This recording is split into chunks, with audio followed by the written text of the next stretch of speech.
Hi, I am Dr. Akshay Kumar, consultant pulmonologist and critical care specialist at Reach Super Specialty Hospital, Bachupally. ఈరోజు మనం pregnancy సమయంలో TB affect అయితే దానికి treatment ఎలా ఉంటుంది, రాకుండా తీసుకోవాల్సిన జాగ్రత్తలు ఏంటివి అని చూసుకుందాం. ప్రెగ్నెన్సీ సమయం అనేది నార్మల్గా ఫిజియలాజికల్ కండిషన్ లాగానే ట్రీట్ చేస్తాము. దీంట్లో టీబీ వస్తే కనుక వీళ్ళు కూడా ఖచ్చితంగా నార్మల్ పీపుల్ ఎలాగైతే 6 months కోర్స్ యూజ్ చేస్తారో వీళ్ళు కూడా ఖచ్చితంగా 6 months కోర్స్ యూజ్ చేసుకోవాల్సి ఉంటుంది. కొన్నిసార్లు ఒకవేళ టీబీలో కూడా 2 టైప్స్ ఉంటాయండి. మందులు పనిచేసే టీబీ, పనిచేయని టీబీ. ఒకవేళ పనిచేసే టీబీ అయితే కనుక ప్రెగ్నెన్సీని కంటిన్యూ చేయొచ్చు. మందులు పనిచేయని టీబీ ఉంటే కనుక based on their gestational age, అంటే ఎన్ని మంత్స్ ప్రెగ్నెంట్ అనే దాన్ని బట్టి, ఇఫ్ 5 months కంటే తక్కువ ఉన్నారు అనుకుంటే కనుక అబార్షన్ సజెస్ట్ చేస్తాము.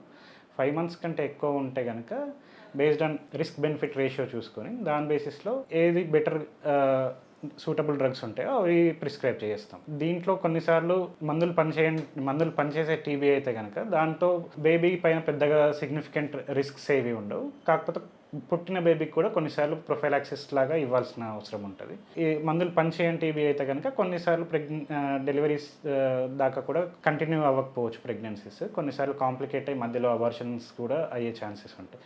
సో సిమ్టమ్స్ ఏవైనా 2 weeks కంటే ఎక్కువ కాఫ్ రావటం కానీ, వెయిట్ లాస్ అవ్వటం కానీ, అన్ఎక్స్ప్లెయిన్డ్ వెయిట్ లాస్, ఇట్లాంటి సిమ్టమ్స్ ఏమన్నా ఉంటే కనుక ఖచ్చితంగా మీ నియర్ బై డాక్టర్ని కన్సల్ట్ అయ్యి అవసరమైన టెస్ట్ చేయించుకొని రూల్ అవుట్ చేసుకోవాల్సిన అవసరం అయితే ఉంటుంది.